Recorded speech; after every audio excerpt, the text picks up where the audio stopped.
jërë ngeen jëf mbokku déglukat yi bu ñu leen nuyu bu gën a seet si FM seen rajo 98.5 ñëw ngeen seen émission Jano bi tey jii suñu gan moom mooy El Hadji Momar Samb jiite parti bi di RTA-S penco réew mi ancien commission président commission conseil économique social environnemental nekkoon tamit ancien vice-président bu HCCT nekkoon tamit ancien ministre El Hadji Momar Samb su defee mu ngi lay nuyu bu baax a baax. maa ngi lay fay El Hadji Malick Ndiaye di la gërëm di gërëm Sud FM ci invitation bi ngeen ma defal ngir ñu mën a waxtaanee tolluwaayu réew mi kon maa ngi lay sant di la gërëm di nuyu aussi say auditeurs sa direction ak ñi leen di déglu yëpp di leen suivre di leen bëggee voilà. alors dañuy tàmbali actualité bi rek li nga xam ne mooy ay dégâts ba def waxu moom mooy crise universitaire bi am na sax lu ci xew bakkan da cee daal di rab muy kii di Abdoulaye Ba nekkoon étudiant en médecine alors dana jàngatee li nga xam ne xew na université surtout faatu Abdoulaye Ba noo koy jàngatee. xanaa di am naxar rek ni ko Sénégalais yëpp yéege métit lu ko naxar lu ko di jaale ay bokkam di jaale ñi mu bokkaloon tamit di jàng ci université ak ñëpp ñoo xam ne ñu ngi foofu muy jàngalekat yi muy personnel bi di leen jaale ndax wax dëgg yàlla ndaw boo xam ne mu ngi toll ci jàng ngir jariñ réew jariñ njabootam yàlla dogal li mu dogal ba bakkanam rot ci loolu xewoon ca université Le Neuf duñu mën lu dul naxarlu ko duñu mën lu dul jaale mbokk yi di ñaan yàlla xaare ko àjjana université nag moom waaw yëngoom moom du tey waaw waaye bii dafa demee noo xam lan mooy particularité bi particularité bi mooy xam nga dafa am ci jamono yoo xam ne dafa am régime bu bees boo xam ne mën nañu wax étudiants yi ñu bari joxoon nañu bopp ñi xam ne ñoo jiitee réew mi tey waaw amoon yaakaar ci ñoom ci coppite te it am na lu fi dox loo xam ne yéen a ngi fàttalu ko taal nañ fi université taal ay oto taal boobu contexte politique moo taxoon waaw waaye bu fekkee ne loolu contexte politique mën na indi loolu waaw ba loolu xew fi te li ko sababoon di politique lii bu amee te ñu nekk ci loo xamee ne du sax mbirum politique waaye ay étudiants yi liñ daan laaj lañu laajaat ba ñu digoon leen na dañ leen ko jox ba kii xam ne moom la ñu amoon yaakaar yor réew mi tey wala nekk premier ministre la mu waxoon démb moo di ba muy xas Macky Sall moo di bourse étudiant boo ko mënul fay mooy mënul tekki woo dara ndax bourse étudiant dafa am solo nangam donc yu nekk wax na ko waaye fi mu nekk nii moom moo jànkoonteex mbir mi waaye dégg ngeen li mu ci wax li mu ci wax nag li tax mu tey suñu xel naqariñu muy lan mooy surtout gouvernement bi communication bi mu ci def ba ministre bi xam ne moo yor enseignement supérieur ne ça passe ou ça casse réforme bi mooy dañu fas yéene réforme bi pour ñoom bourse yi xëy na mënatuñ ko fay mais est-ce que mënatuñ ko fay la mbala tamit il faut ñu normaliser ko ba nga xam ko war a jot moo ci jot c'est-à-dire loolu tamit El Hadji dafa am solo ci bourse yi waaw xam nga lu nekk rek dafa am yoon waaw dafa am jamono dafa am saa waaw moo di boo toll ci diggante boo xam ne perturbation maanaam jaxasoo bi am du ci coobare étudiants yi du ci coobare ñiy jàngale mais réew mi ni mu doxee tolof yi am ci doxalinu université bu andee loolu yow kilifa réew mi da nga koy nangu. yow loolu ñu reproché ci gestion crise bi. li may reproché rek mooy force bi ñuy utiliser. niñ ko gérer. gestion bi ci nan. gestion bi d'abord. waaw xam nga ci négociation yi. dem nañ ba étudiants yi nangu sax arrêté grève bi dem négocier. waaw mais gis nga ni ñu génne ñoom. ba ñu defee séminaire ñu ne ñoom lu ñu leen andil. bokkul ak li ñu doon laaj ak ñoom lu ñu waxante woon. xam nga loolu ay naxante mu ngi woon ci biir quoi. waaw bu ko defee loolu day gën a dëgëral li xam ne mooy diggante bi gën ko ñagasal.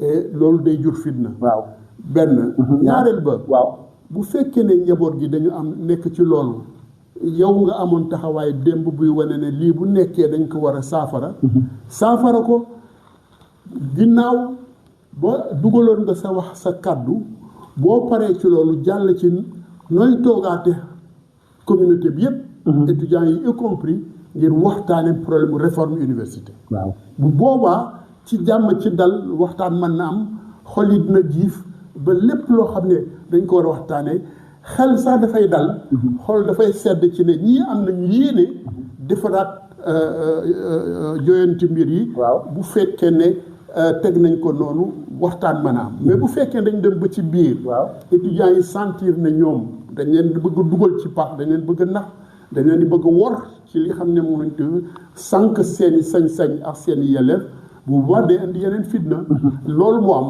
ñetteel bi mënuma comprendre ndax amoon na fi ay at yi passé yëpp xale yi dañu bëgg grévé def journée sans ticket mais kenn mësul fermé restaurant yi ndax xoolal li xew njaboot gi université boo fermé restaurant yi fu ñuy lekkee la ca juddu mooy lan mooy ñu mel ni di tolaani bu mel ni ay taalibe loolu image yooyu c'est extraordinaire yow kilifa gi. mais est-ce que ñu bàyyi ñu def journée sans ticket lekk te duñ fay. xam nga loolu yëpp ni ma ne la am na lu ko lal am na lu ko jiitu.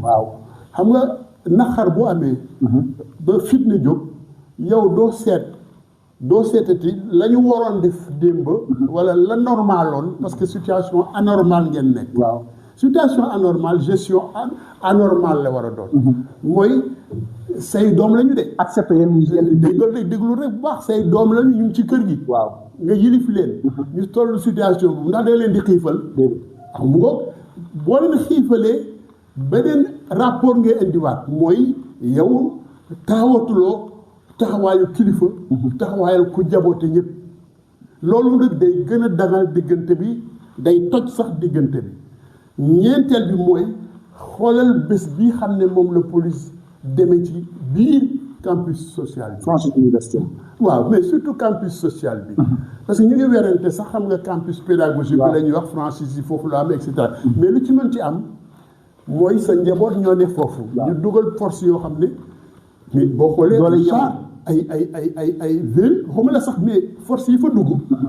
doy force pour maintien de l'ordre rek parce que anti émeute la. mais anti émeute moo amoon.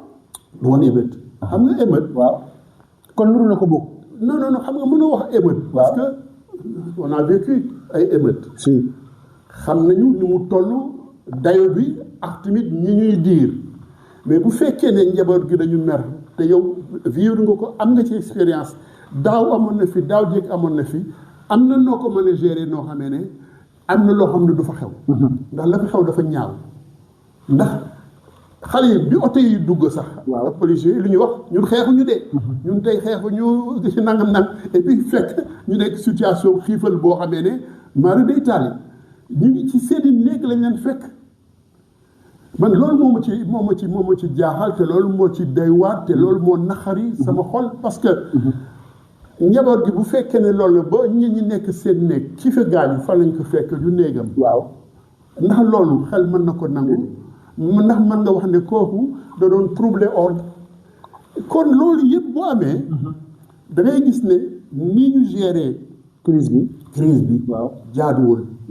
baaxul li ci ñu ci toftal di def communication di wax joo xam ne au lieu muy dalal xel yi day ñagasal. ci nan la nagas di leen tuumaal. di wane ay image ay nataal yoo xam ne dafa waroo ak li am. ndax pavillon A bi ñu wane ak fa ñu wane. balcon yooyu léegi grillage fa am. mais la ñu wane boo wane ñu ne dafa am ku yor cocktail molotov xam nga loolu ay tuuma la. yu ñuy teg ci ndoddu étudiants yi benn. ñaareel bi. ñu wax ne étudiants yi dafa am ay politique yu nekk seen ginnaaw ñoo leen di ruux. xam nga loolu. dafa doy waar. mais El Hadj moom xam nga El Hadj. jéggi na dayoo. noo xamee ne nii dalay néewal sax kii xam ne moom nga jàkkaar lool sa doom ji nga jur teg ko fa nga ko war a teg nga ñëw di ko wax loo xam ne mu wóor na xel ne li nga wax waroon na ak li am ñaareel ba nga koy tuutal noo xamee ne li xam ne moom la teg ci taabal ji naqari ko nga ne loolu naqariwu la leneen moo fi nekk mais loolu musiba naaru laay la te ma fàttali timit de ndax mbir yi boo koy jàng benn par benn doo am gis-gis bu amoon na fi global bu gën a wér boo bëggee am gis-gis bu gën a wér da ngay boolee waxu premier ministre bi la veille bi muy wax ne moom li xaw ci étudiants yi xam na lan la ay politique yu nekk si ginnaaw ñoo xam ne ay buxat lañu nangam mais de fii lañ may fekk dañu xam man bu may ñëw nangam mais loolu bu amee nga wax loolu di kilifa le lendemain wala surlendemain ñi nga xam ne yaa leen yilif muy force de l'ordre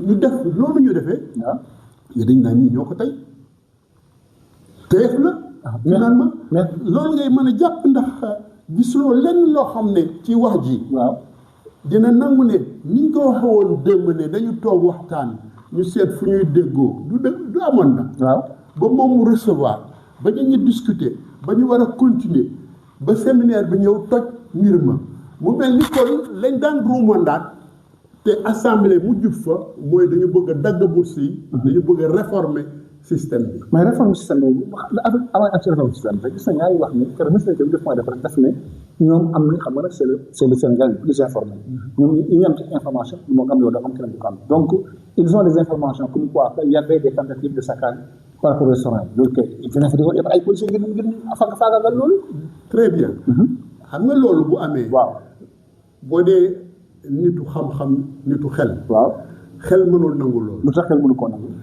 boo demee ba ne y a certains étudiants yu doon préparé mooy sa information ñëw na ñëwaay boo xam ne xam nga ñay préparé loolu ña ko war a def ak na muy demee ñooñu mën nga dem guddi sax wala njël rocci leen teg leen béréb waaye doo ñëw dal ci kaw université dal ci kaw campus bi dal ci pavillon yi song dëkkuwaay yi def fa ay grenades lacrymogènes di dóor ba nit mën caa faatu ba am ñu ci jàkk seen bët wala ñu ci am ay gaañu yoo xam ne kenn bu ñu wanee image yi sax doo ko bëgg a xool loolu doo lay fàttali rek toujours man fi may waxee mooy kilifa réew mi mooy kilifa kër gi ki njabootu ñëpp am na loo xam ne war na ko siixloo def am na loo xam ne war na ko siidee def dangay jàpp ne say doom la ñu yor te boo xoolee ci dëgg ay doomu ñi jiite réew mi lañu ci lu wér ci zahir ba ci baatin parce que lañ leen toppee lañ leen fonkoon lañ leen nawe woon lañu yaakaaroon ci ñoom yaakaaru doom la ak bàyyi li ñu yaakaaroon ba sax waxtaan ñoom ñu nangoo bàyyi la ñu doon def ne dañuy toog waxtaan yaakaar la woon waaye bu ñu demee ba ñu def leen ñi ñu leen def xiifal leen te man damay wax ne mbir yi boo ko ràbbee lëkkale ko day mel ni c'est une politique boo xam ne dañ ko décider dañ ko nas à quelle fin afin d'effacer d'éradiquer toute résistance par rapport à cette réforme ça passe ou ça casse mais réforme il faut mu am déedéet bu wax loolu bu doonee foog mu am rek mais ñu amee voilà ñu waxtaanee réforme parce que xam nga xam nga ñun dégg nga suñu baat réew dañ koy penc rawatina ñoo xam ne yaa leen njaboote te rawatina liñ la taxawoon démb bu ko defee yërmande dafa war a daw sa diggante ak say doom yërmande bi mooy nga xam ne sax sa doom tooñ na wala sa doom sax li mu nekk jaaduwul nga nangul ko xam ne fi mu nekk dafa am ci lu mu nekk mais ku nekk sa kër sa njaboot am na loo xam ne dafay xew loo xam ne du la neex mais di nga ci noppi gëmm si bët fexe ba créer même situation yoo xam ne di nga delloo si xel yi noonu la kilifa war a def wax réew mais kilifa goo xam ne day dagg sante day ñàkkante ak i doomam da leen di xiifal dal seen kaw def leen lu mitti loo xam ne mu mel ni lu ñu préparé parce que man force yi dugg keroog man ba ma gisee blindé yi les trucs char anti émeute ma dama ne fii moom musiba dina fi jóg. d'accord alors ci fànn suñu gan tey mooy El Hadji Momar Samb nekk secrétaire général bu RTAS ñu taxaw ba tey ci wàllu crise universitaire bi gis nañ tamit bi am na ndaje le conseil académique bi dañuy dakkal amicale yi jusqu'à nouvel ordre ñoom seen bëgg-bëgg fi mu toll nii moom mooy arrêté amicale yi waaye tamit wéyal njàng mi noo jàngatee décision xam nga loolu tamit li ma la doon wax rek day agsi ñàkk yërmande gu wér ñàkk xel mu wér dafa feeñ ci mbir mi mel ni bëgg a toroxal bëgg a yar dañuy punir ñii naa leen wan man maay kan li ma bëgg na mooy am autoritarisme moom moo ñëw ba ci la ñu def génne leen dàqale ne leen gën a leen université. waaw mais mesure temporaire la.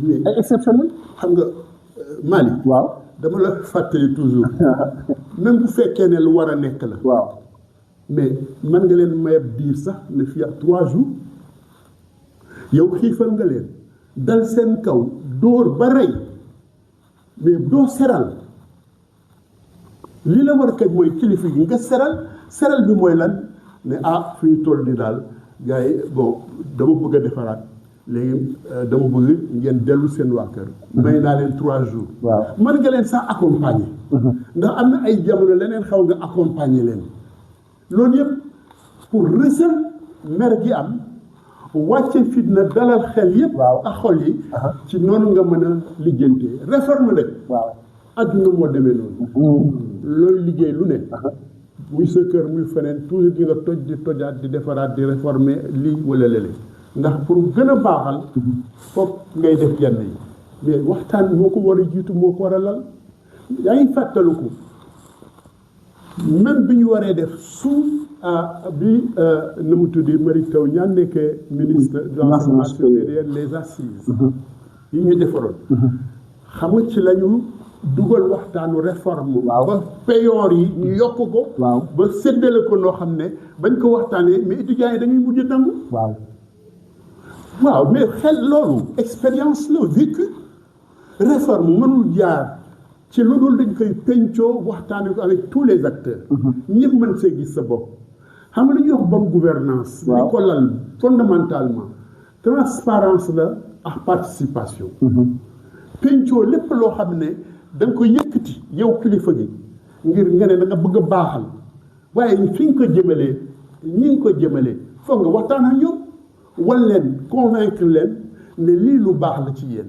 lii moo mën a jur ëllëg bu gën a naat bu gën a baax ci seenam njàng loolu foo ko def ci ay nit yu am xel te étudiants yi nit yu am xel lañu dañ koy nangu d'accord gis nañ tamit ñu amee yéen def ngeen point de presse front pour la défense de la république yéen tamit dafa mel ni daal dañu bëgg a affaire jël ko du dem ci la xas wàllu politique position vert lan la ci affaire xam nga dama la wax sànq ne ñii yor réew mi tey dañu am politique politique bi mooy d'effacement de toute expression wax ak ñoom fi jaar yëpp mën nañu effacer allez-y li ma bëgg wax mooy ci jëf ak ci wax loolu la ñu wane premier ministre moo taxaw plénière assemblée wax ne day effacer fii kenn dootu fa wax yenn yi kenn dootu fa wax lu neexul mais yéen presse bi yéen a jëkk yëg mbir mi une politique d'étouffement de la presse xoj leen pour nërmeer leen naka andi problème fisc andi problème presse war a fay da nga war a fay lempo loolu du wax ji da nga war a fay lempo tam mais loolu du wax ji nee naa la loolu du wax ji xam nga ne boo fekkee ne yaa ngi dégg li may wax di jëli li may wax di nga xam ne loolu du mbir mi ndax même li xam ne mooy fonds d'appui bi waroon am bokk ci code de la presse dañ ci dëggoon seen tànk mais c'était pour defaraat ko waay bàyyi ma yeggali nee naa la pour defar sax xam nga mënoo dama lay fàttali toujours dellu sil ci sa kër mënoo yor sa kër nga ne damay defaraat kon njaboot gi suba doo leen añ doo leen reer doo leen ndékki waaw su fekkee ne da nga yor njaboot gi nga ne da nga bëgg a defaraat nga ne waaw dama bëgg a defaraat de ñu ne bàyyi loo bëgg a def ñu ne waaw dama bëgg a defaraat nii laa ko wati lu baax la ci yéen ñu ne bàyyi loolu de lu baax la waaye nag doo leen añ suba doo leen ndékki doo leen reer fii ak 1 mois fii ak 1 an ça vous a fait combien presque 2 ans loolu musi ko waaw mais ne loolu boo ko waxee def ko li la ameel sax ñooñu joxula leen ko seen ak seen yelleef respecté loo ko waaw bu boobaa lii xam ne moom nga bëgg a def lan lay wund nga jóg ne man li ma bëgg mooy parti état autoritaire pays am na yoo xam pays li ñu développé dañu am autorité mais loolu mooy lan démocratie bi fi nekk arrangé wu la da nga ko bëgg a soppi def ko. loolu mënu ko autocratie. loolu démocratie mënu ko soppi moom. parce que démocratie boo xam ne. dama li ma lay wax yëpp. waaw mën na nga ci teg baaraam firnde ci wax ju mu wax. firnde ci jëf ju mu jëf. yemul ci loolu mais ñoo xam ne dañu bëgg génne réew mi citoyen ñu ne dëkku yoon la war a génne réew mi ñu ne doole ni génne te amul benn décision de justice. mais loolu justice àtte na ko après. xam nga dama lay xam nga bu ko justice àtte. waaw mooy justice jox na leen tort. waaw jox raison ñi bëggoon génn. waaye jëf jooju noo koy natte noo koy jàngee ci koo xam ne. jaay doole waaw loolu rek la. mais bu ñu si wàllu dama la bëgg a wax. ci loolu rek. waaw mais xoolal kaawu Farba Senghor ak ñoom Mansour Faye ak ñoom Lat Diop jàpp ni denc ko ci kaso bi lu mat presque 1 an loolu peine la peine boo xam ne du décision de justice moo ko joxe. mais loolu ñoom la mën a justice ni muy doxee la. loolu justice ni muy doxee la. déedéet xoolal bu fekkee ne justice dafa dem ba juge bi yow yor instruction bi ne kii dafa feebar am expertise ñu seet ko ñu kii warul dekk kaso. ñu ne encore ñu def kii ñu defaat beneen expertise ñu ne kii warul nekk kaso li ma la doon wax sànq kilifa gi liy dox ci digganteem ak njaboot gi mooy yërmande. d'accord yërmande bu tegu ci yoon. bu fekkee ne yërmande boobu yoon def ne kii bàyyi leen ko même bàyyi ndéganagu mais bàyyi ko mu dem mais li ci gën a doy waar. waaw mooy kii xam ne moom la ñu tuumaaloon ne kii daf ko jàppale dong kii tuumaal yor affaire yi ñu ne ko bàyyi nañ la. waaye kii xam ne moom nee na daf ko jàppaloon complice la. ñoom dañ koy téye. d'accord xam nga. dañ ñëw ci point boobu sax mais doo bëgg taxaw ci réaction FDR par rapport aux universitaires. ba mais liñ ci wax mooy li ma la wax rek. ndax li ma fi wax yëpp FDR daf ci ànd ci kaw. gan ñi mu gisee mbir mi. waaw mbir mi waruñu ko woon defee noonu. waruñu ko woon gérer noonu. ndax ñi xam ne ñoo yor réew mi. ñu ngi fu woon démb. waaw te gis nañu naka la mbir yi daan doxe ak naka la ñu war a taxawee ci mbir bi ngir jàmmal ñëpp seral lépp dalal lépp ci dal ak jàmm ci la nit ñi mën a waxtaane ba loo bëgg xam nga sénégalais loolu mooy jikkoom aussi caractéristique am donc FDR dafa xalab loolu dàq ko ŋàññ ko ba noppi wax nag mais ñi xam ne dañ leen jàpp nañ leen libéré. waaw mais ñu leen di bàyyi gàtt-gàtt. su ma di bàyyi nañ leen wax. xam nga boo ne bàyyi nañ leen te après ñu teg si ne yenn kilifa yi jàpp nañ leen. waaw benn ñaar ñu ne amical yi xam ne ñoo constitué woon des instruments démocratiques tas nañ leen wala suspend nañ leen. boo defee loolu. mais dama ne lii. ñii xanaa dañu am plan. de liquidation de toute résistance ci biir université. d'accord ñu del si waat ba tey suñu gan tey di El Hadji Momar Samb jiite FDAS bokk tamit ci Front pour la défense de la République Front sax gis nañ yéen def ngeen point de presse fan yii ñu kenn di def communiqué di alerter par rapport ak processus électoral bi ci local 2027 yi. alors lan mooy seen crainte yéen Front bi par rapport ak local 2027 yi. lépp mu ngi tegu rek ci réewu yoon ak démocratie ak loi yi fi am. parce que code électoral dafa wax. waaw révision des listes. waaw dafay am annuellement. waaw muy révision ordinaire. te dafa am. période février juillet. nii la war a demee nii la war a demee. voilà article R28 du code électoral sës ci article L37 bu code électoral mu leer révision ordinaire. exception mën na am bu fekkee ne amul révision ordinaire. waaw moo di dañuy dugg ci élection. wala atum élection la am décret boo xam ne dina génn wax élection bi kañ lay am donc ñu préparer ko révision liste exceptionnelle liste électorale mais loolu dara amu ci alors que mbir mi le 1er février la waroon commencer. te ba léegi ministère de l'intérieur ak ñi mu ko seqal muy naka lañ koy waxati administration territoriale yëpp. muy parti nekk ci réew mi muy citoyen yi. seen ak yelleef sàmmantoo la ndax li xam ne mooy waru garab mais bu boobaa foog ñu jaaxle mais ñi lu ñu bëgg ndax defoon nañu ci élection législative anticipée gis nga nañu defoon. waaw nëbb mbir yi. ba affaire bi jot ñu génne. mais fii ndax du ñu def loolu donc li ñu ragal mooy ñu def ci mbir yi bu ci looxoor boo xamee ne xëy na dina mën a tax ba mbir yi na mu waroon leere. à quelle fin? À quelle fin? Détourner l'élection à leur profit. Ah oui xam nga dañ ko seex ñoo xamee ne. mën naa wax li ma doon wax sànq ñoom tiituñu dara. tiituñu dara. jombalewuñu seen bopp dara. ñoom lu ñu bëgg rek. te dina am ci nii wala ci nele gatsa. Voilà donc réew bu fekkee ne du noonu. mais mënoon nekk ci opposition di gatsa. ba ñaata bakkan daanu ci. nga yor. déet loolu kat yëpp la moom. waaw déedéet xam nga nit ñi dañuy fàtte wala nangu ñoo wax li am tigi. waaw mais kan moo fi oote woon. tel combat. waaw mais ku tax bu oote ko tamit ça c'est une question de fond. waaw très bien lu kam oote ko da nga bëgg ñu dellu si foofu. non pas non ça dit quand on te met là c'est une façon de résister de dire non. Non mais attends résister. Il a dit non. À quoi? À une oppression. Quelle oppression? bëggoon ko jël fa dañu concret dañuy wax rek mbir yi xam nga. waaw yéen vous les journalistes. dafa am lu leen mandargal. muy lan. Les faits sont sacrés. le commentaire yi. nañ dellu si faits yi sacré. la waa ji def. ba ñu oolu ko ba mu wax ñi nañu génn défendre ko. ndax liberté d'expression la woon wala leneen wala dafa am fu mu demoon am lu ko fa fekk ba li am xam nga bu ñu dellu see ci ma ne la respecte les faits ils sont sacrés. c'est-à-dire ya wax man ñoo ci yi bokk yam donte bokkuñu xalaat wala commentaire wala jugement wala appréciation. bien sûr. kon loolu nañ ko teg foofu. kon lii amoon démb ba oote mortal combat ba wax ci sax ne c'est la révolution qui commence. La première vague mooy bii beneen vague ce sera plus désastreuse. yooyu te dama wax ne wax bu fekkee ne jëf daf ko wane. waaw da nga naa kii kat fii la féete ci mbarum démocratie fii la féete ci wàllu liberté te loolu moo feeñ fi ñu toll nii. loolu moo feeñ nee naa la effacement des chroniqueurs effacement de toute opinion. boo xam ne àndul ak seen bos.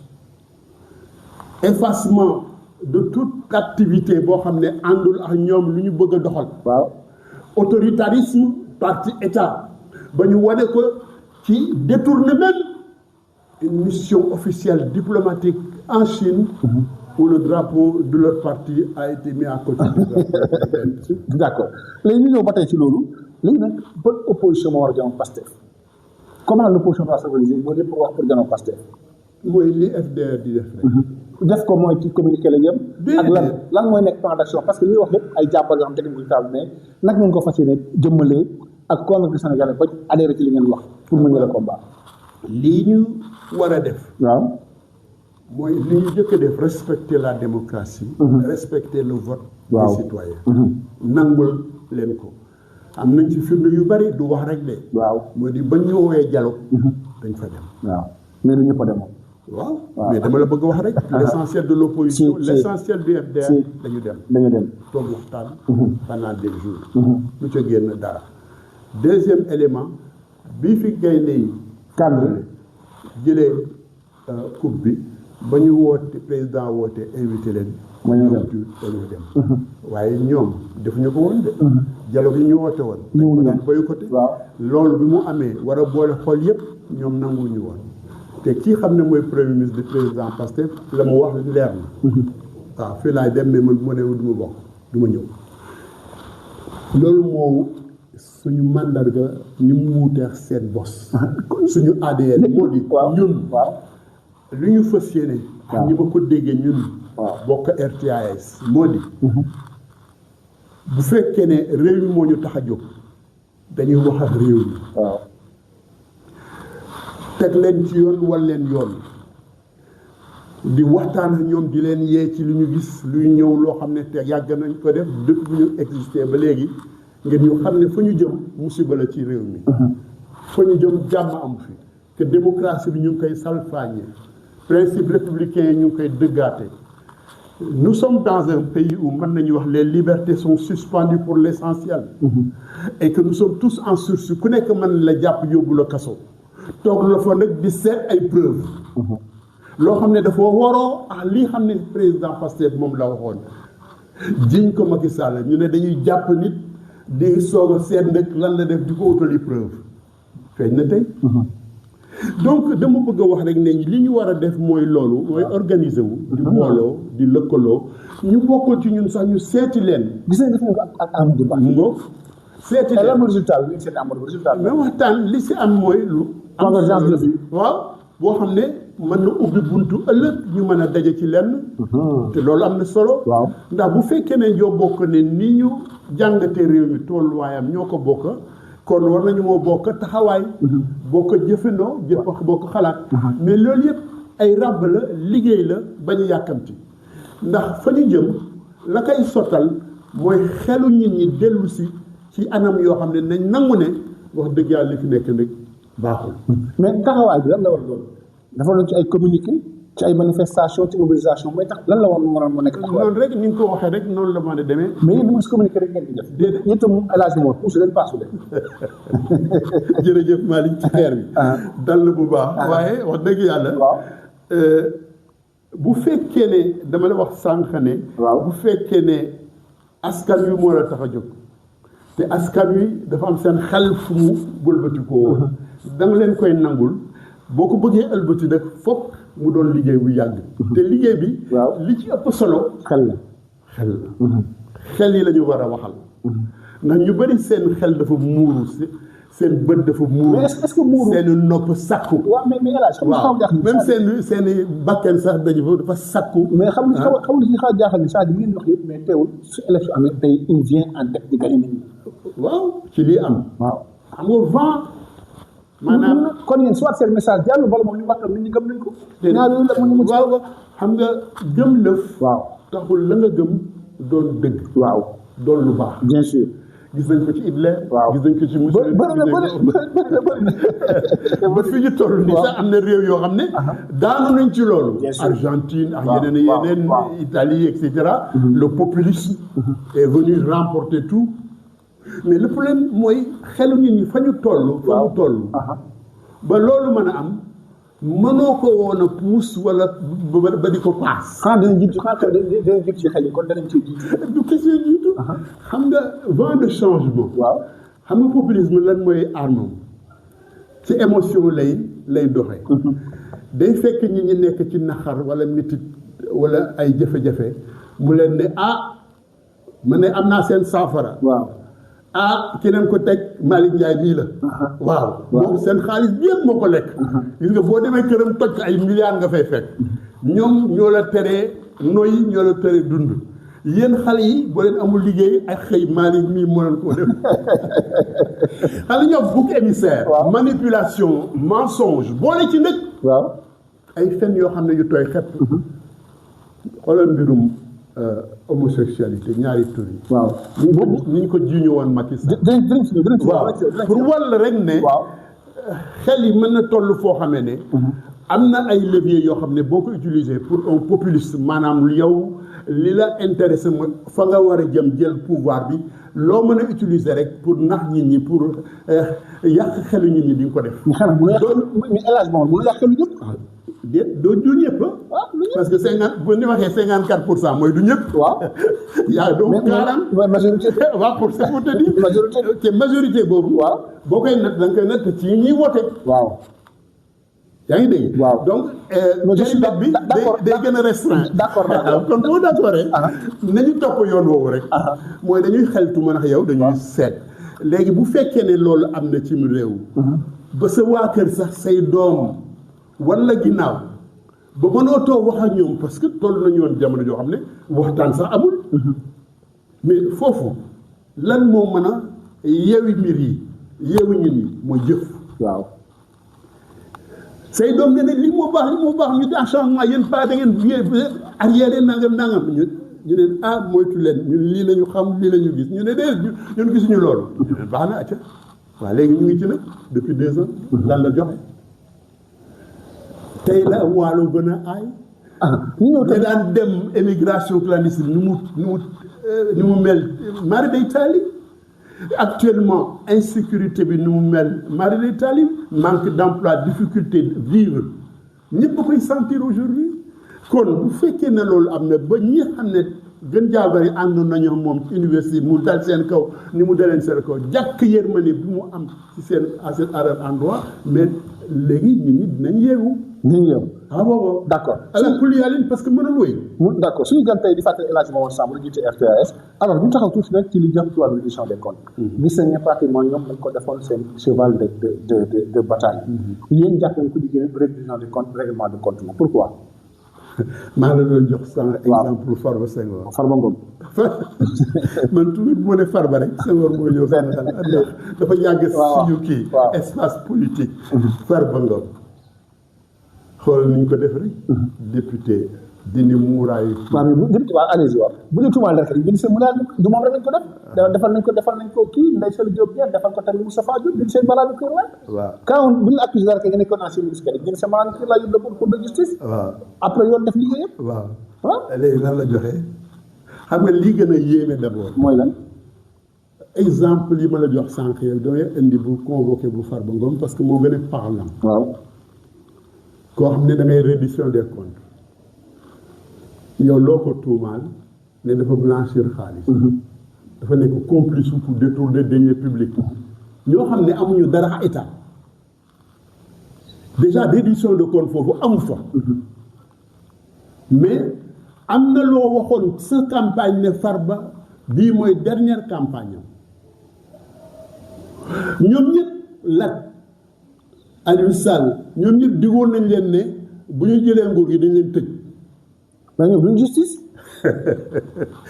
waaw mais justice dafa am yoon. waaw muy jaar. waaw dafa am yoon woo xamee ne kii yor nguur gi moo ci teg loxoom. waaw muy parquet. waaw procureur. waaw xam nga waa ji waxoon na ko sax ne ku ma ne ma jàppale na nga ko jàpp. dañ ko jàpp waaw yow Malick mi bu fekkee ne dama kii mu ne la nañ ko jàpp dañ la jàpp. denc la le temps ñuy seet loo def ndax li nga def méwél wala déet loolu déjà règlement de compte la. nga jël ci moom jël ci Lat jël ci Mansour Faye jël ci Moustapha ñoom ñëpp parce que Moustapha li mu wane lu leer la nga jël Gladima ba ki xam ne moo yor marché bi nee na mais xaalis baa ngi nii man teelee lañ doon xaar pour que ñu bañ a seey ñu mën ko def est-ce que soxla nañ ko mais dégluñu ko kon lii xam ne moo xew même ñi ñu jàpp ci affaire Covid bi mais boo xoolee Cour des comptes désigné wu kenn si ñoom pour ñu topp leen. sous responsabilité morale. non mais attends je veux dire bu dee yoon rek la. waaw te yow yoon ngay convoqué dama loo xam ne bu ñu toppoon yoon rek strictement. am na ñoo xam ne duñ leen laal. waaye gis nga fi ñu toll léegi. donc li ma bëgg a wax rek ci reddition de compte amu fi. règlement de compte. règlement de compte rek moo fi am. d' accord beneen poñ nag li si waxtu sax bëreetul mooy jëm ci Macky Sall en donné. gis nañ dañ ko agité. ku ñu ñëw jóg ci man ñoom Seydou Gassama man Guy Marius Sagna jóg ne li mu def ñu am ci passif warul dem ONU parce que warul xalaat mu Sénégal jàppale ko noo jàng ci débat la suite la candidature de Macky Sall à la secrétaire général de l'ONU. man de wax la joo xam ne. rafetlu moo ko. lu tax. benn lii ñu jiiñ Macky Sall ban firnde moo ci am fan lañ ko jugé. fan lañ ko toppatoo enquête yi fa mu toll te enquête yi am na fu mu tolloon de. waaw lu am na lu fi amoon de bu ñu ko fàttee. te ñu koy continuer maa ngi doon wax sànq. waaw mbir yi fan la jógee ak ñi xam ne dañ doon fexeel réew mi bay toj ay BRT toj ay préfecture toj ay structure yoo xam ne de production de l'eau ou d'électricité def ay ERS defar ay cocktail molotov am na ci ñoom ñoo wax tey ne.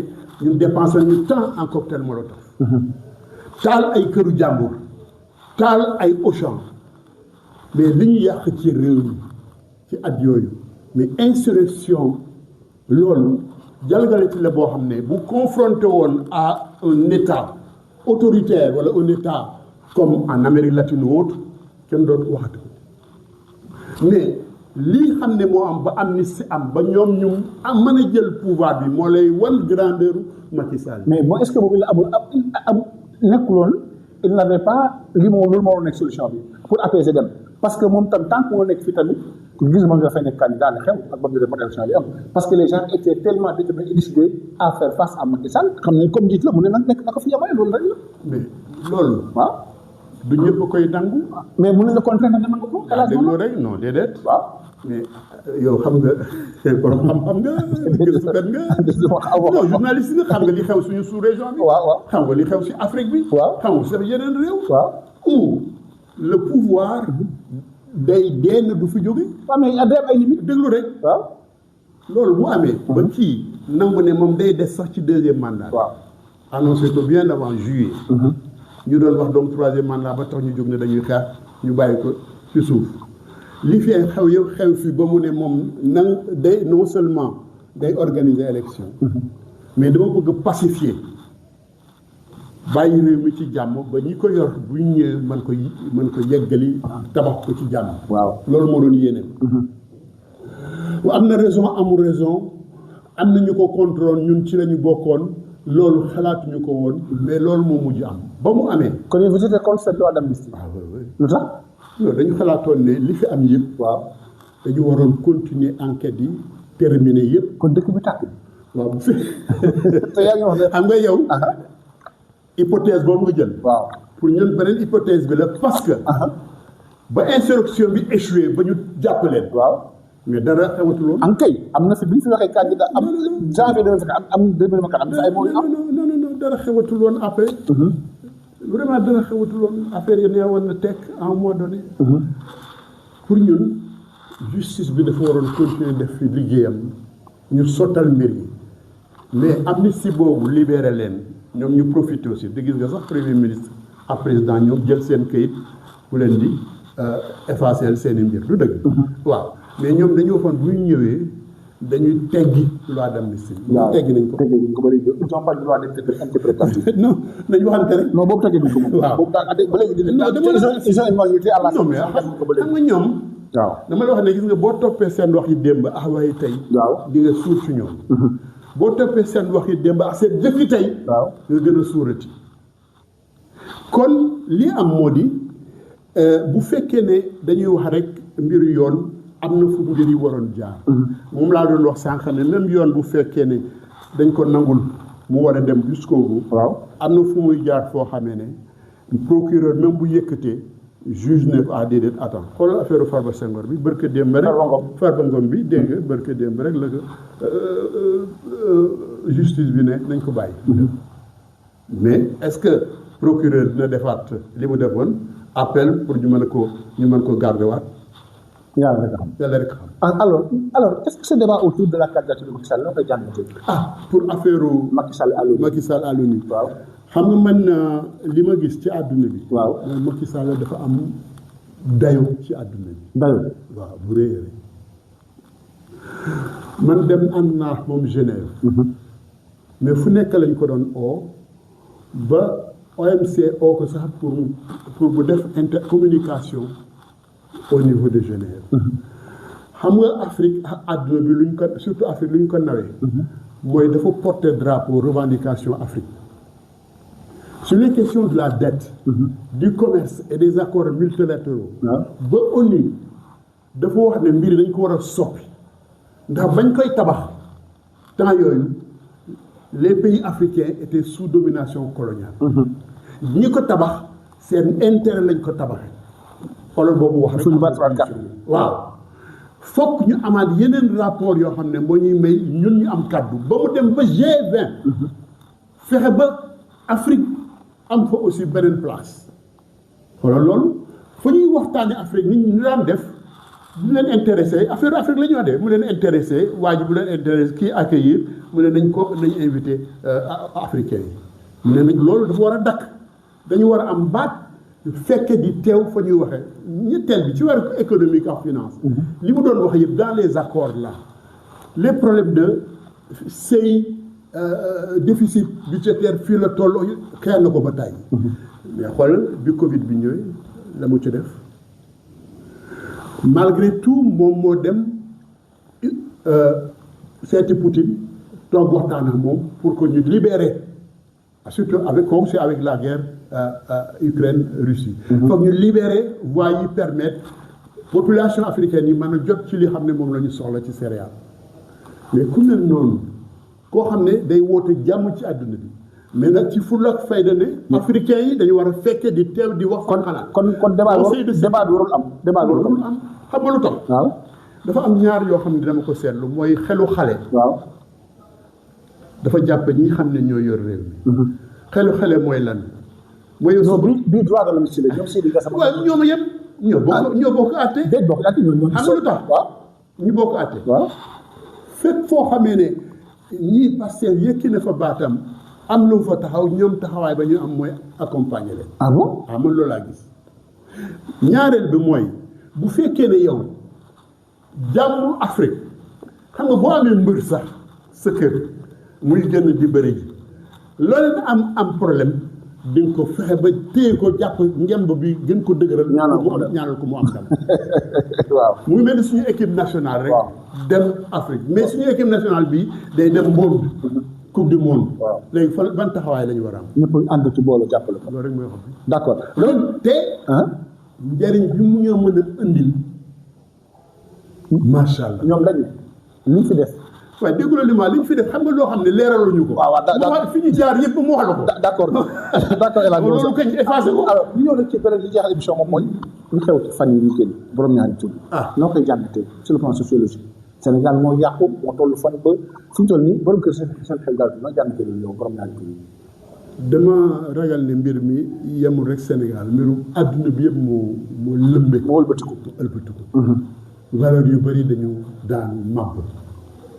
ba boo xoolee sax ci réew yi gën a am doole occidentaux dem nañ ba wax ma ñaari tur rek mais dem nañ bay sëy ma ñu du koy nangul leen ko bay adopté pour am doom nangul leen ko mu mel ni valeur humaine fondamentale qui fait l'humanité dañ ko teg sànni xam nga bu demee ba góor a góor di sëy jigéen a jigéen di sëy ñu ne loolu moo lu baax la lu war a nekk la fan la ñu jure doom fan la àdduna bi di renouveler wu di reproduire déjà du point de vue même humain loolu waaw xel mënu ko nangu pour mooy que instaurer ko système bu ñu demee nag ba ñu yar ko li ñu wër yëpp di ko yar ci xel aujourd'hui doo seetaan film bu jógee foofu waaw te du am mbir yooyu même aujourd'hui sax ci biir net bi ay da ngay jékki-jékki rek yem ci loolu waaw mais loolu bu yëgsee ba sa biir kër. waaw di agressé say doom di dem ba indi xel xam nga li ma la doon sànq xelu nit ni mu mel. mën nañ ko togg ëlbati ko noo xamee ne. da nga naa mais loolu moo majoritaire aujourd'hui wala loolu la ñëpp nangu aujourd'hui alors que du lu baax. du lu baax. foofu la ñu toll. lan moo la nekk taxawaay góor bi par rapport à ça. mais fulla ak fayda. dogu ci li xam ne moo fi doon am boobu ba léegi. waaw mais booy. dogu ci. mais bu fekkee ne dem nga invité nga koo xam ne nee na man. damay seyal ay nit. université. waaw léegi mbir mi sax Sénégal dañ ko toléré. toléré mooy lan. nañ ko nangu. waaw nangu nañ ko dañu nangu. ñu koy jéggale. waaw nañu nangu mais loolu boo nangoo loolu toléré ko mooy yaa ngi créer condition pour mu gën a suuxat ko. yow kañ fa nga ne woon démb ba mu jaral la lu ne. nga wax ko lu ne. waaw loolu moom ànd naa ci parce que waxoon na fi mu ne ñoom dañ. waaw toogee dañ def loi pour dindi ko fi. loolu moo lay wan lan mooy populisme. populisme dara jomb ko li mu waxoon démb mën na ko woon na tey li mu du woon démb mën na cee génn tey te boo xoolee lépp loo fi jël.